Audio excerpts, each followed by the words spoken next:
Welcome to Ear Crush, the Friday podcast for people who love listening to great stories. My co-host this week is once again international best-selling author Craig Martelle. In this week's show, we discuss the first story we're going to hear today, which is The Forsaken Called Joseph. And the show opens with me asking Craig to set up that story for us. After I got my law degree, I was hired as a business consultant, and my first job was at Newport News in the shipbuilding industry. Well, it's right next to Williamsburg, Virginia, so we got an annual membership, and we went up to Williamsburg every other weekend and just hung out, and I loved that area. So Joseph, a Forsaken, a long-lived vampire creature, I set him into Williamsburg, Virginia, and the colonial era.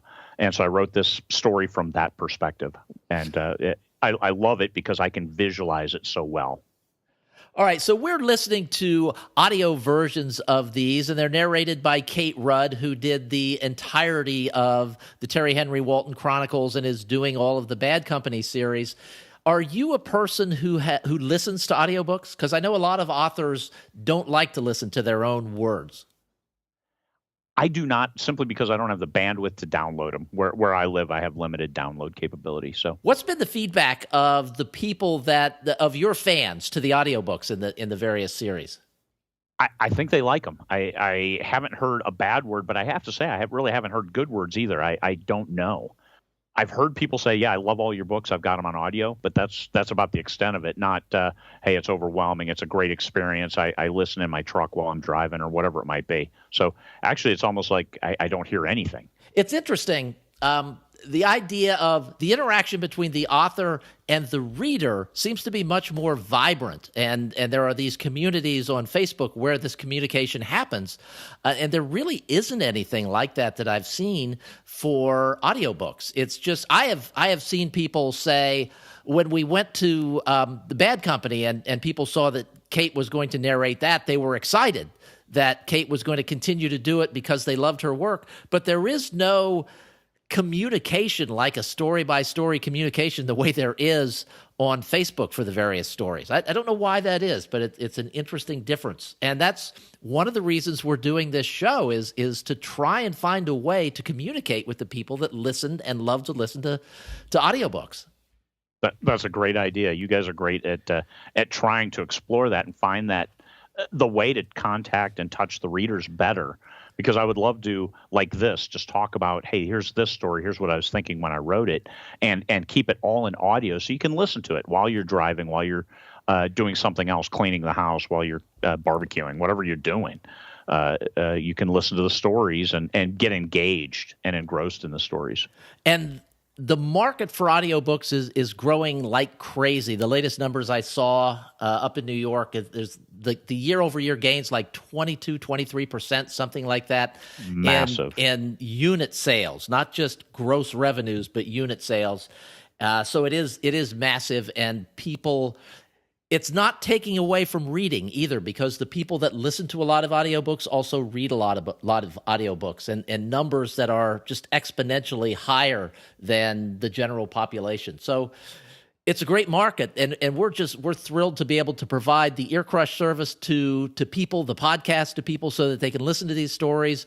We hope you like the narration, and we'll try some of the audiobooks. But if you're not an Audible person and you don't listen to audiobooks, you don't have the budget, whatever, just keep listening here and we'll keep you entertained. Give it a listen and enjoy. All right, here is The Forsaken Called Joseph by Craig Martelle, narrated by Kate Rudd. The Forsaken Called Joseph, 1775, John Joseph Dixon. A good morning to you, Mr. Purdy, Joseph called happily, tamping his pipe as he stood outside the small building where the printing business was located. As usual, John Joseph Dixon was covered head to toe with a wide-brimmed hat, always shielding his face from the sun. He wore the most stylish gloves because he was an adherent of modern fashion and flaunted his London contacts when packages addressed to him arrived on the latest ship. And a fine morning it is, Mr. Dixon, Alexander Purdy replied before looking up and down the dusty street in front of his shop. We'll be meeting at Charlton's Coffee House to discuss important matters round 11. I trust you'll come. Alexander Purdy was not a large man, but he was of sturdy frame. One of his tasks was to carry bundles of blank print and barrels of ink from carriage to shop. From recorder to journalist to printer to workhand, he did it all. He impressed the ink onto the blank page to share the latest news of the era, news carefully worded to cultivate attitudes and grow the disdain for British rule. Charlton's Coffee House. Was it only last night I was in Charlton's Tavern? Methinks it is one and the same kind, sir. Joseph jousted. Smile lines wrinkled around Purdy's eyes as he laughed. His cheeks turned brighter red. He was an older man, a widower with grown sons. His printing business had recently been appointed the public printer with the responsibility to print the laws of the Virginia colony. He was proud of that contract, even though his rival Rind had to die before the honor was bestowed on Purdy. You are right, of course, Purdy replied. A well-educated man interprets what he sees as his reality versus what he is told to believe. Ever since that stamp tax debacle of '67, coffee houses have received such bad press. Nicely stated, my friend, Joseph replied, using a nail to tamp his tobacco as he dragged hard on his pipe to keep it lit. To no avail. Damn. The new crop smells like heaven, but it is not quite ready. Last year's leaf is failing me, Joseph complained, turning his pipe over and tamping it against the heel of his boot to dump the smoldering ash on the ground. I don't have anything this morning, but tomorrow I'll need your help, Mr. Dixon. Thank you for selling me your share of the business and for your continued help. I haven't been the same since Mary passed. William has come of age, but he doesn't love the work. Not like you or I. Regardless, we are in good places, my friend, are we not? I could not agree more, Mr. Purdy. It is best for all. Tomorrow at 9, then, Joseph asked. 8. We will have much to print. Purdy offered his hand, and Joseph took it, shaking warmly, but with far less than his full strength. Joseph remained on the Duke of Gloucester Street as Purdy returned to his shop. The hunger burned within. Joseph's secret was dark and tugged at the edges of his mind. All the time. He fought with it, but knew it would not be long before he had to feed. Blood was the only answer. Joseph shivered. There had been quite the stir in Williamsburg the last time he fed on a calf too close to town. Word traveled quickly by way of too many wagging tongues. Those upstarts who ran Pasteur and Galt apothecary shop knew that the calf's death had not been natural. They didn't believe in witches and searched hard for an alternate answer. While the town's leaders crossed themselves, the apothecaries had rolled up their sleeves and gone to work, studying the facts without making suppositions. They learned that the calf's blood had been drained, even finding the marks where Joseph's extended canines had found the jugular. But the leadership was quickly distracted by the churn of events, the inflammatory words of the young rebellion. The speeches and letters of Jefferson, Monroe, Henry, and Lafayette. 2 months had passed since Patrick Henry addressed the Second Virginia Convention in Richmond, where they had met because it hadn't been safe in the capital of Williamsburg. Joseph had gone and watched. They'd met in a church and talked, endlessly they talked, but called for action. Patrick Henry was like a caged animal, ready to be released into the wild. He said what he had to say, finally, and then they returned to their communities and their homes. Henry's words resonated with Joseph, and he felt their power. They reflected his own internal struggle. He remembered the speech well. They tell us, sir, that we are weak, unable to cope with so formidable an adversary. But when shall we be stronger? Will it be the next week, or the next year? Will it be when we are totally disarmed and when a British guard shall be stationed in every house? Shall we gather strength by irresolution and inaction? Shall we acquire the means of effectual resistance by lying supinely on our backs and hugging the delusive phantom of hope until our enemies shall have bound us hand and foot? Sir, we are not weak if we make a proper use of those means which the God of nature hath placed in our power. 3 millions of people, armed in the holy cause of liberty, and in such a country as that which we possess, are invincible by any force which our enemy can send against us. Besides, sir, we shall not fight our battles alone.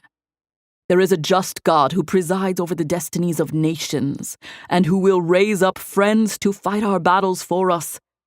The battle, sir, is not to the strong alone. It is to the vigilant, the active, the brave. Besides, sir, we have no election. If we were base enough to desire it, it is now too late to retire from the contest. There is no retreat but in submission and slavery. Our chains are forged. Their clanking may be heard on the plains of Boston. The war is inevitable, and let it come. I repeat it, sir. Let it come. It is in vain, sir, to extenuate the matter. Gentlemen may cry, peace, peace, but there is no peace. The war is actually begun. The next gale that sweeps from the north will bring to our ears the clash of resounding arms. Our brethren are already in the field. Why stand we here idle? What is it that gentlemen wish? What would they have?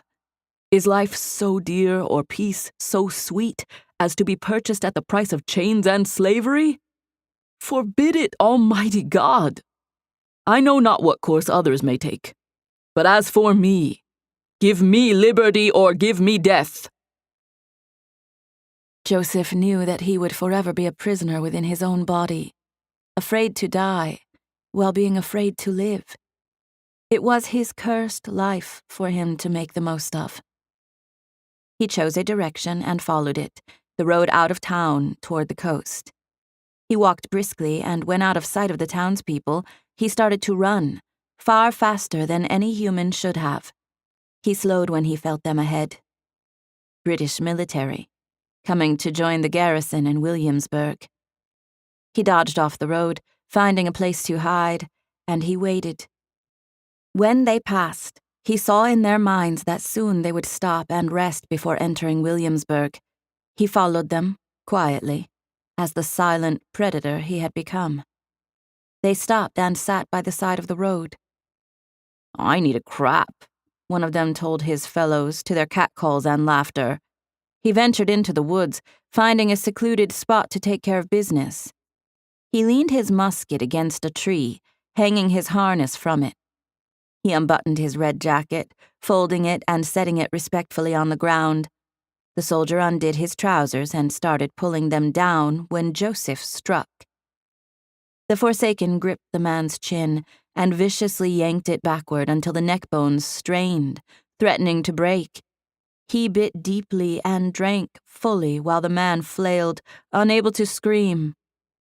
When Joseph was done, he gagged at the thought of what he'd done, but reveled in the power it gave him.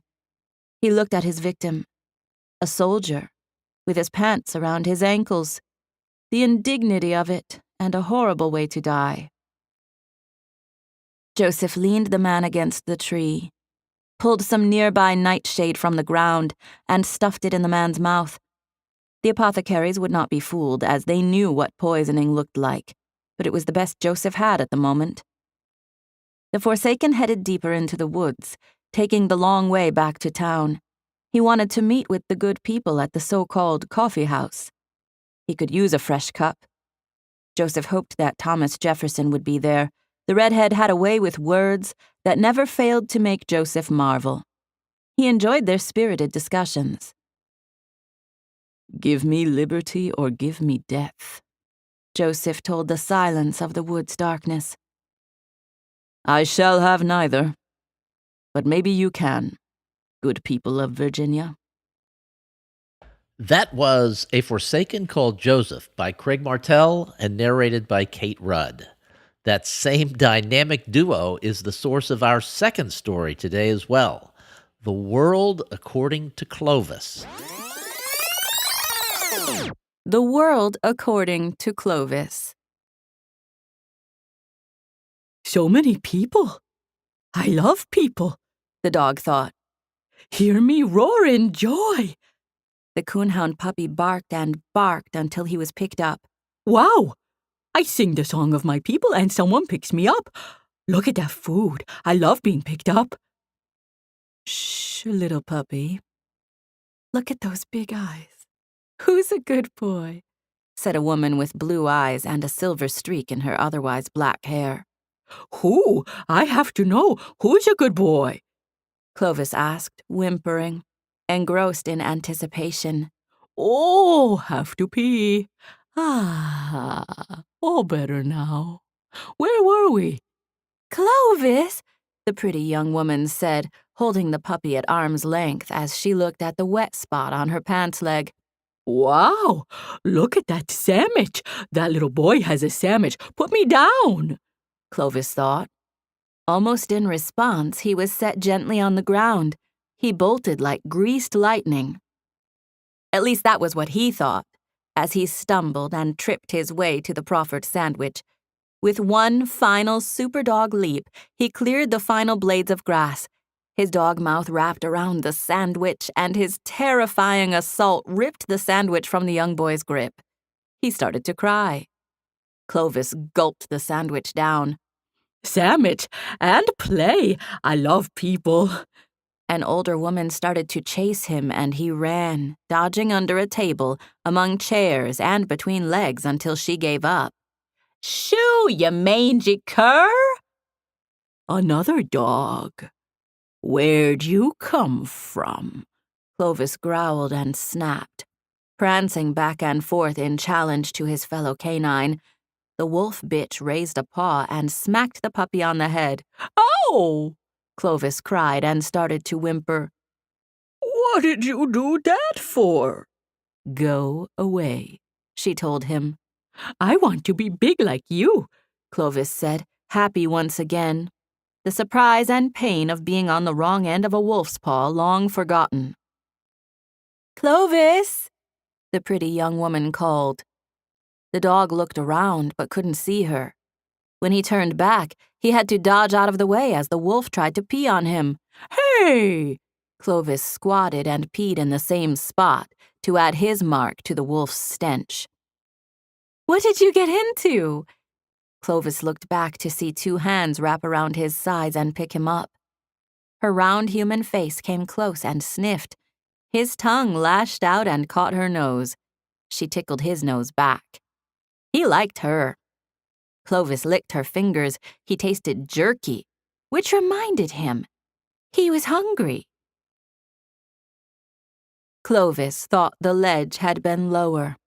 He'd always jumped onto it without issue, but it just seemed higher today. Come on, boy, the tall and dark-skinned man called. He was heading to the barn where he kept some of the cows. It used to be fun chasing the cows. But then the human, all the yelling. It was still worth it. After getting kicked, Clovis decided that maybe his humans were right. He panted as he loped after the man. It was just them while the others were gone. Did they leave yesterday? Maybe months ago? Clovis couldn't remember. The females had their work, and the males had their manly work. Clovis chose the manly work, in the pasture with the cows. Auburn looked at Clovis's graying face. We need to build you a ramp, don't we, old boy? He asked. Clovis cocked his head one way, and then the other. He wasn't sure what the man was saying, but he talked all the time. Clovis listened because it was his job. The female had said so. The barn was packed with cattle. Auburn moved them to clear the way so he could get past. Clovis stayed on his heels. It's about time, isn't it, girl? He asked the cow struggling with labor. Crimson was there, Alabama's boy. He had been there all along and whistled as she got close. Auburn wanted to be there at the birth just in case. Crimson was still training. He hadn't seen it all yet. Clovis stared at the process. He stood, mouth slack, as he watched.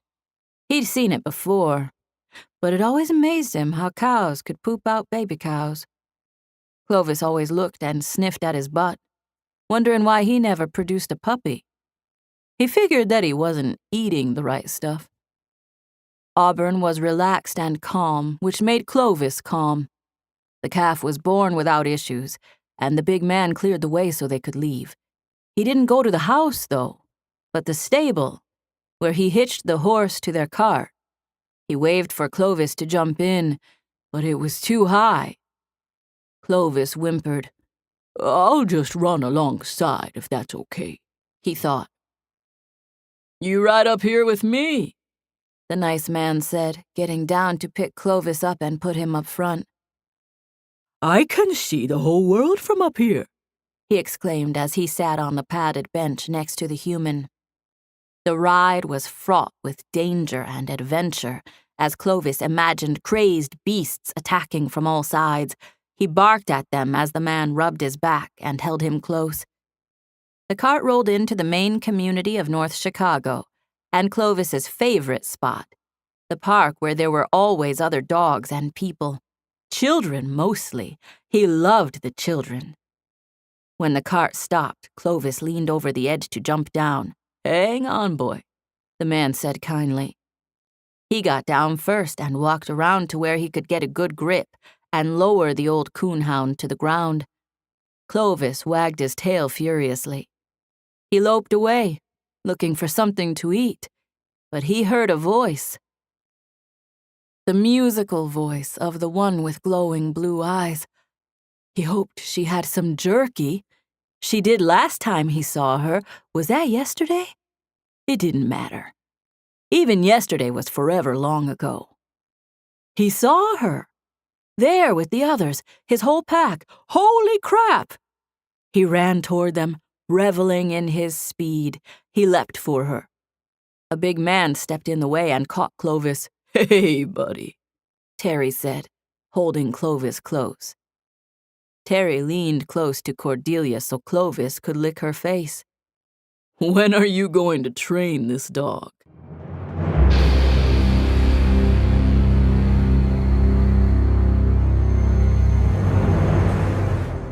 And that's it for this week's edition of Ear Crush. Hey, if you like the show, please subscribe using your favorite podcast app. And be sure and join us again next week when we'll hear more from Terry Henry Walton.